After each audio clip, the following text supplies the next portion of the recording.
defensive end. After you were named Week 12 Defensive Player of the Week, I made this plea on our show for Cam Heyward, Pro Bowler. Check this out.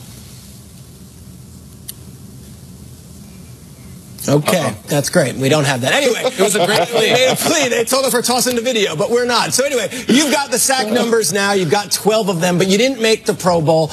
And a lot of people in Pittsburgh were outraged because you play a different side of the line as other guys who get the sack numbers from the outside. Tell us what your reaction was from the Pro Bowl and the fan reaction for you not making the Pro Bowl. You know, the fan side of me, you know, you want to be nominated, you want to be awarded because you feel like you put in the work. As a 3-4 DN, you play like a D tackle, but also play DN. But you know, that's just the way it fell. You know, there's a lot of guys that are deserving of it. Obviously, I was disappointed I didn't make it, but that's more fuel to the fire, more opportunities, you know, to do other things. So hopefully, we're busy anyways. I was going to say, you might be busy that week anyways. Cam, tough loss to the Patriots a couple of weeks ago, but you had them on the ropes even without Antonio Brown. We've talked about this game ad nauseum here on the show. Do you feel like you do as a team have more confidence now after a loss, seeing as how it went down?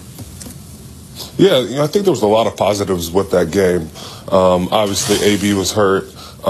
Self-inflicted wounds that we had during that game, you know, obviously they did enough to win, but there's a lot of things we can take from that game that we can learn from, and hopefully if we meet them again, we're ready for that situation. Now, Cam, speaking of the Patriots, your former teammate James Harrison, he shocked the football world when he signed with them earlier this week, and some of your teammates like Dupree and Pouncey, they had some choice words about James and his, I guess you can say, heel turn move to New England. How did you feel about that? It was definitely a heel turn move. But, you know, it's almost like Hulk Hogan when he went to NWO. Yeah! Nobody's happy about that. Exactly. Hollywood. But, yeah. You know, that's his decision. You know, just means he won't be in the ring with us. Cam, we're fascinated by the dynamic here. We're watching you. The second Nate says James Harris's name, you kind of had a smile that you were trying to make go away. How did it make you feel? Like, what's going on in your head with that? You know, James is always going to be remembered as a Steeler, but, you know, he made a decision for him and his family, and I guess he thought it was the best decision for him. You know, this wasn't a decision he made just one day. He thought this the whole year. We've all got the same smile on now, right here.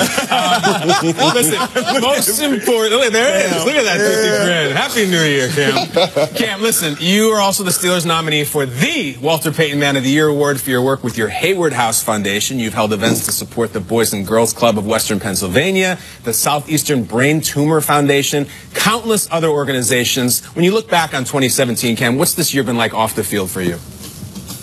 Amazing. You know, being able to work with these different organizations, like you said, you know, I like to think that as good as my play on the field has been, my off-field success has been even huger. You know, given a chance for some kids and, you know, people with tumors and cancer, those are things that are dear to my heart and I will always care about. So, you know, I just want to keep improving in that way. Even if I don't win the award, it doesn't mean my work stops.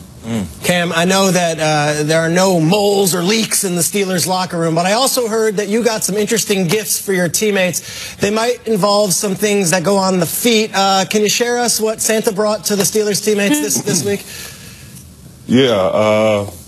Are you talking about what I got? Or what you gave to your teammates, yes. Okay. I got the whole team some Uggs. Shout out Ugg for doing that. You know, I know everybody wants to stay comfortable on the field, but off the field, I figure I'd take care of you. So, you know, they were very appreciative of it. We also know that your father, Craig Ironhead Heyward, was also known for his incredible work in the community as well. When you're the Walter Payton Man of the Year nominee, I can't help but think of your father, how proud he would be. How did his work as a player influence you to get involved with the community in Pittsburgh? Yeah, as a player, my dad didn't really have a foundation or anything, but he was always big in going back to Children's Hospital, even the one in Pittsburgh. You know, when he was in college, he would have chances to go back and visit kids And, you know, I still get messages on Twitter or Instagram about, you know, those times he would spend with them.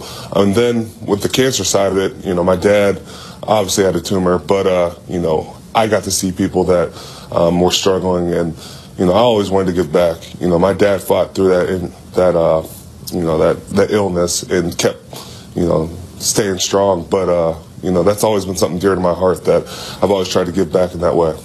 Well, Cam, we appreciate you joining us, man. Thank you so much. And thank you for being transparent. Good luck the rest of the season, and hopefully you guys can bring the Super Bowl. Don't laugh at me. No.